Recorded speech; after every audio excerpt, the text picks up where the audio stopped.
Oi, gente, tudo bem? Eu sou a Drica, instrutora de redação lá do CPV.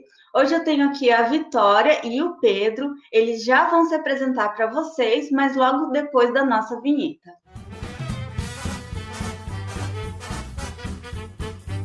Bom, então eu vou pedir para a Vitória começar a se apresentar. Por favor, Vitória. Oi, gente, tudo bem com vocês?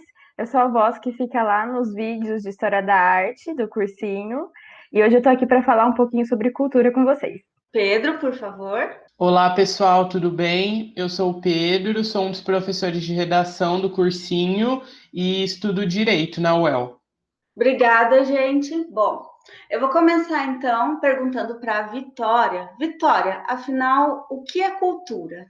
Então, a gente tem várias definições para cultura, só que eu vou pegar o termo da Marilena Chauí, que é uma historiadora, socióloga e filósofa aqui do Brasil, e se eu não me engano, ela dá aulas na USP. E aí a gente tem a definição de cultura, né, que ela pega do dicionário, que vem de uma palavra em que cultura significa cultivo.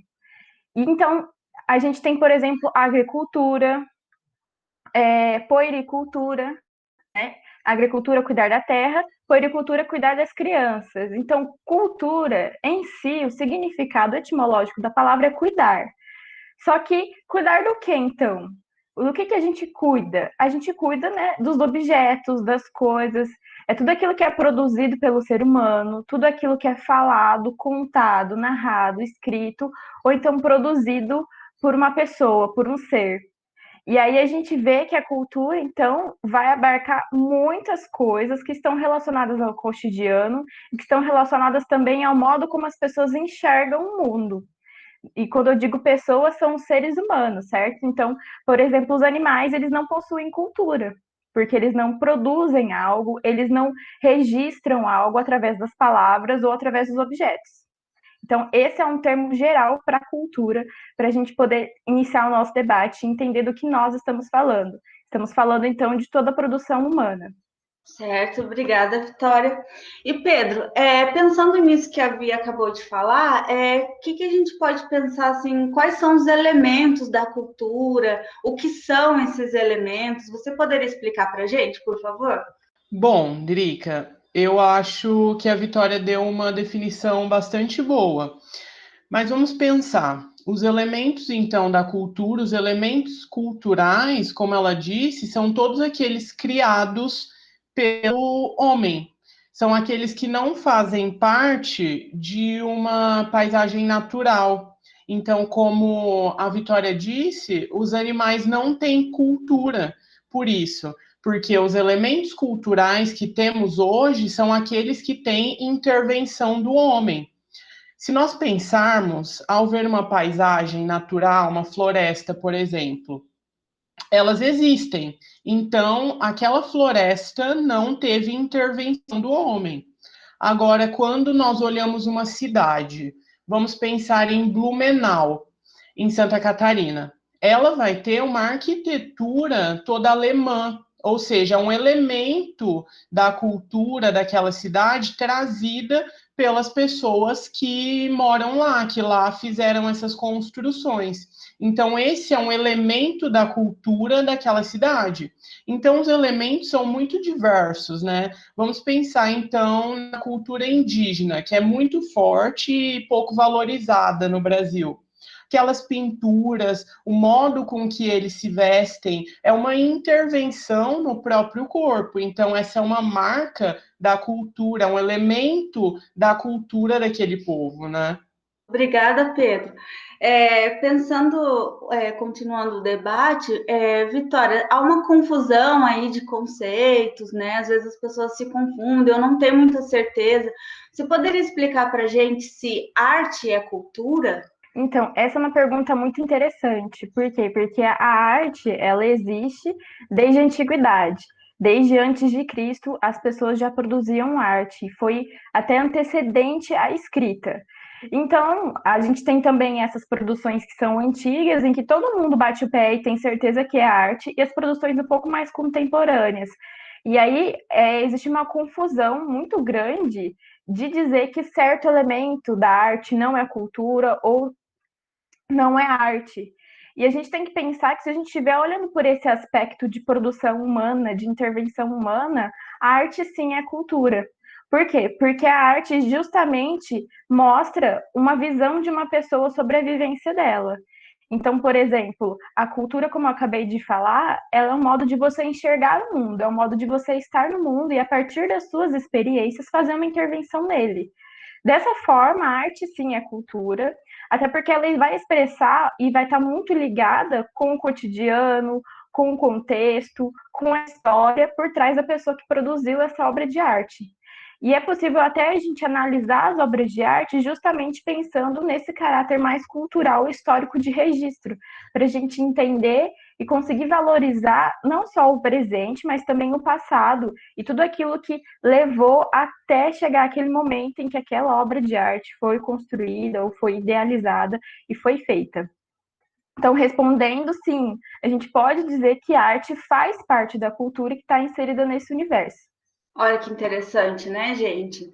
E pensando nisso, a gente vê bastante assim nas redes sociais ou, né, em coisas de pessoas que se apropriam mais de culturas de outros países, falar, por exemplo, que o Brasil não tem cultura, né? O Brasil é um país sem cultura.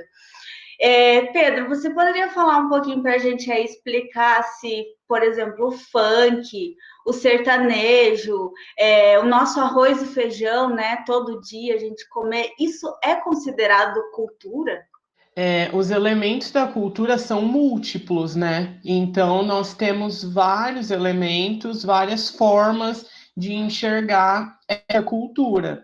Então, obviamente, um estilo musical faz parte de uma cultura de um país. Então, por exemplo, o funk, que você citou, é um elemento da nossa cultura, portanto, faz parte da cultura do Brasil, embora não agrade a todas as pessoas.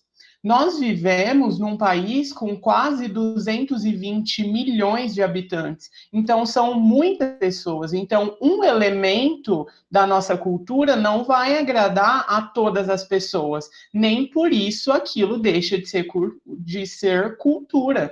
Então, o sertanejo também é parte da cultura do Brasil. Essa questão do comer arroz e feijão é engraçada, porque ela está tão inserida no nosso costume, no nosso cotidiano, que às vezes a gente não percebe. Eu estava conversando então com um colega que veio do Pará e ele estava dizendo que a mãe dele não tinha esse costume de comer arroz e feijão todo dia, porque ela comia carne e o açaí, a polpa do açaí, que já é diferente desse açaí que a gente tem no Paraná ou no estado de São Paulo, aqui onde eu estou. Mas então, comer arroz e feijão não fazia parte da cultura dela, não estava inserido naquele cotidiano, então não agradava ela. Nem por isso deixa de ser um elemento da nossa cultura. Então, somos múltiplos, né? O Brasil é múltiplo, então vamos ter vários elementos. E esses elementos não vão agradar a todas as pessoas, nem por isso deixa de ser uma expressão cultural, uma marca do nosso país. Então, sim, funk é cultura, embora tenham projetos que queiram criminalizar estilos musicais. E a gente vê o quanto isso é absurdo, né? Porque é simplesmente uma expressão daquelas pessoas. Eles estão cantando o que vivem. É bem engraçado, eu vi uma entrevista do cantor Gilberto Gil, e ele fala que ele canta sobre física quântica, mas porque ele veio de uma família muito abastada, então ele cantava a realidade. Na ditadura, ele cantava música sobre liberdade de expressão. Então, as pessoas cantam aquilo que vivenciam, né? E eu acho que é isso que fazem os cantores de funk. E esse estilo não pode ser criminalizado, porque faz parte da liberdade de expressão que temos e é uma marca da cultura do nosso país. Muito bom, Pedro.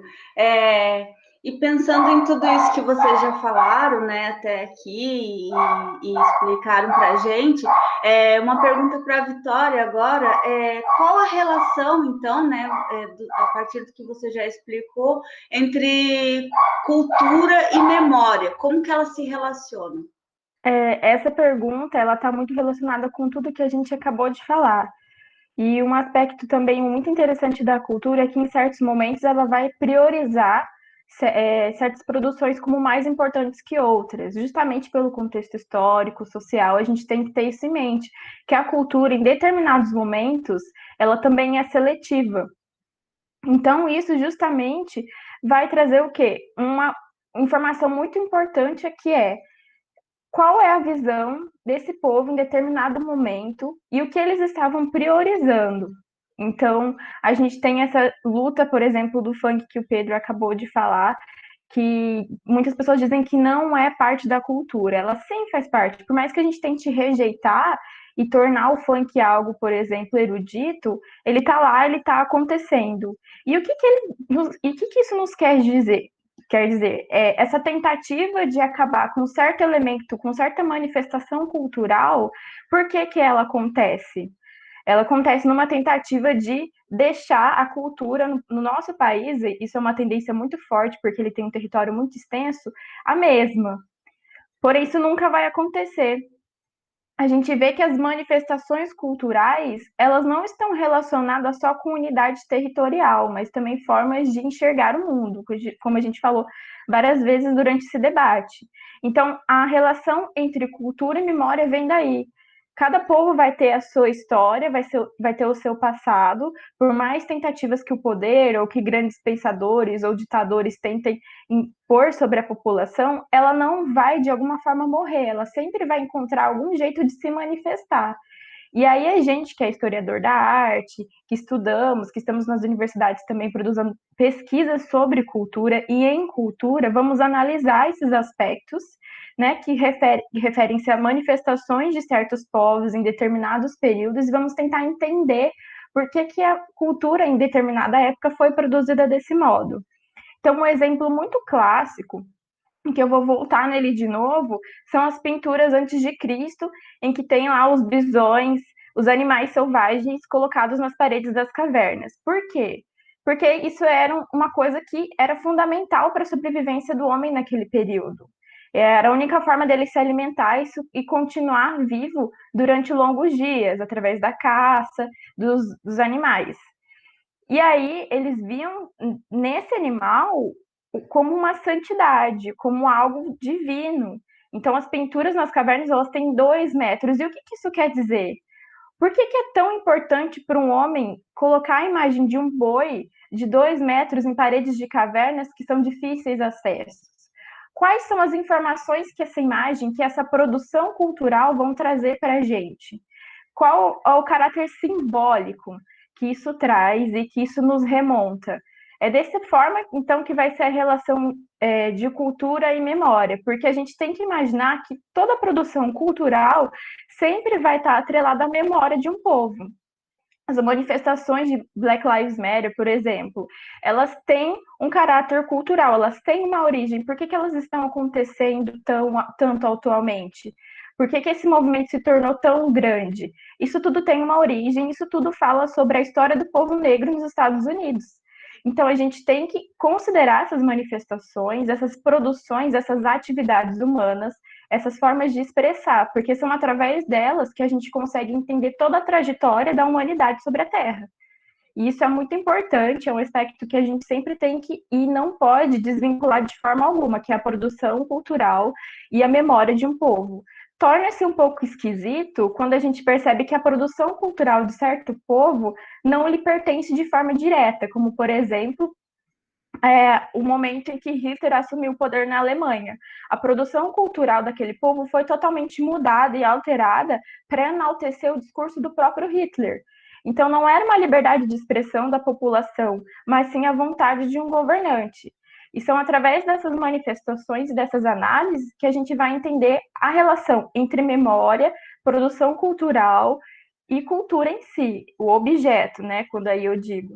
Então, a gente vê que a produção do Hitler na Alemanha era toda pautada em vídeo, propaganda, áudio, uma coisa muito parecida com o que acontece hoje em dia, não é? Se a gente parar para ver toda hora umas frases de efeito aparecendo ali na propaganda do governo, para tentar colocar na cabeça justamente do povo de tudo aquilo que ele está consumindo é de alguma forma concreto ou verdadeiro, sendo que por trás existia muita barbárie, né? Existiam muitas pessoas, judeus em sua maioria, morrendo para que tudo aquilo acontecesse, para que o Império Alemão prosperasse. Então a gente pega toda essa produção que não deixa de ser cultural, porque de certo momento ela registra a forma de pensamento de um povo, só que a gente analisa para entender a memória. Como que os alemães chegaram e como tudo isso aconteceu, como isso tudo desenvolveu, certo? Então a cultura ela desempenha um papel muito importante na memória de um povo, porque ela vai ser justamente em certos momentos tudo aquilo que um povo acredita, como os bisões foram muito importantes para os homens nas cavernas, né? Era tudo que eles tinham de concreto, de palpável. Então, essas são as diversas formas da memória se relacionar com a produção cultural. Nossa, muito legal, né, gente? E eu fiquei aqui agora pensando em tudo isso que a Vitória falou, sobre as estátuas, né, que foram derrubadas aí em forma de protesto, né? As estátuas que fizeram parte aí de um momento, foram construídas em um momento e agora elas foram derrubadas como forma de protesto. Pedro, o que você pode falar sobre isso, né? Sobre essas estátuas, sobre elementos racistas na cultura, né? O que você pode explicar para a gente, por favor? Drica, eu achei essa fala da Vitória incrível. Eu acho que nós temos que pensar nessa questão da memória. Então, nos últimos meses, nós estamos vendo alguns países, principalmente os Estados Unidos, ardendo em manifestações por conta da morte de pessoas negras que estão sendo mortas pela polícia, e nós visualizamos isso em toda a América, né? Aqui no Brasil, nos países latino-americanos e nos Estados Unidos. Tem um autor que eu gosto bastante, que é o Laurentino Gomes, ele escreveu um livro chamado Escravidão, e ele diz, então, que nas Américas, em todo o continente, a escravidão foi marcadamente de pessoas negras. Então, a gente começa a pensar na história do nosso país. Nós tivemos milhões de pessoas vindas do continente africano e que foram escravizadas aqui. Então, nós passamos por muitos anos de um período colonial. E eu sempre digo que esse colonialismo continua no Brasil, ainda perdura no Brasil, de maneiras sutis. Sutis porque a maioria das pessoas não percebe, mas esse colonialismo ainda existe. Eu acho que nós, então, temos que pensar aqui. Eu acho legal trazer esse debate, até pedir para que as pessoas comentem aí qual a opinião delas, porque eu não quero ser totalmente ditador.